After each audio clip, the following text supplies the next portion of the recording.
Rồi, hiện nay camera đứng ở góc đường Trương Định và Hồng Phước. Thì đây là thực tiết là chúng ta thấy có cái khách sạn Mori, và đây là đường Trương Định. Thì ở bên cạnh đường Trương Định này á, sẽ có một số bác chuyên về sửa giày, đánh giày. Thì hôm nay mình lưu tiền đó, mình đang có dịp cần phải sửa lại đôi giày, thì mình review cái điều này luôn. Vâng, đang đi đến cái đoạn có bác đánh giày này.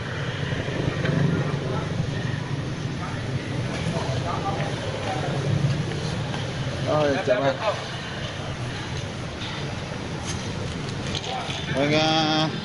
Vâng, đôi giày bị hư để. Được không? Đúng chưa? Anh thương anh đúng không? Chắc bác bị mòn để. Dạ. Coi bác coi sự bị lộn chứ, lộn cái máy luôn. Mà không tôi bác vừa giảm vừa máy luôn nữa. Cứ luôn. Chưa lộn khỏi máy hả?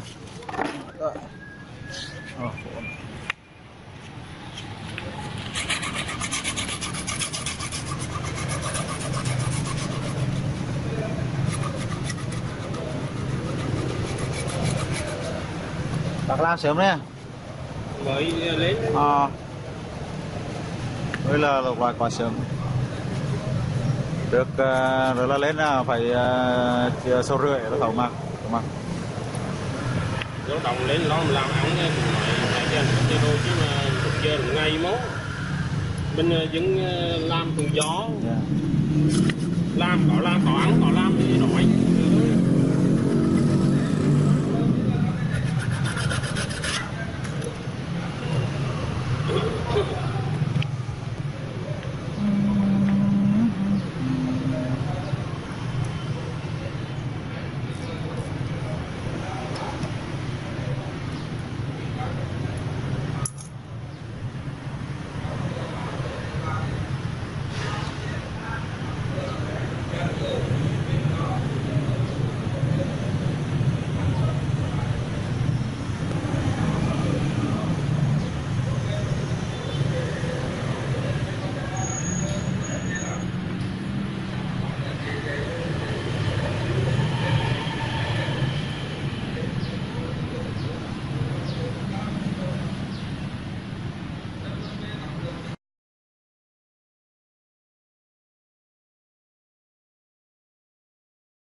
Ok.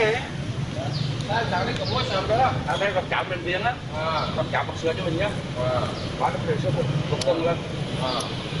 Đây chừng năm nó chạm chứng tư mình được một người hết. Ai có chứng tư rồi dùng chứng tư nói đây đưa lên cho. Nghe có chứng tư đưa cho. Cái chứng tư lên là quay liền. Đây nói một câu thôi. Thì về là gì về làm gì?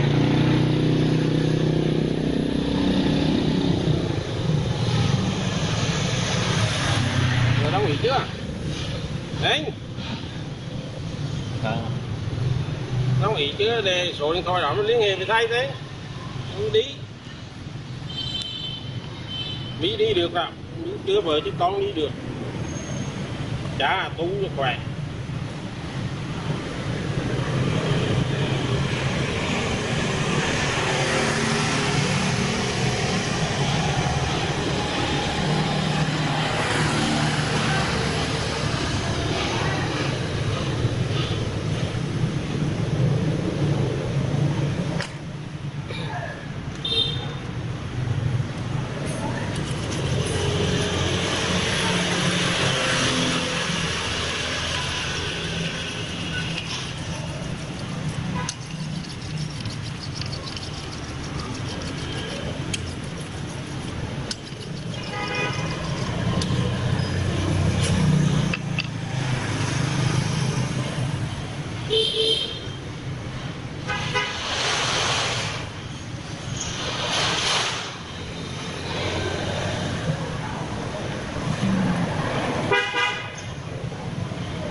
Tấn máy lại các bạn.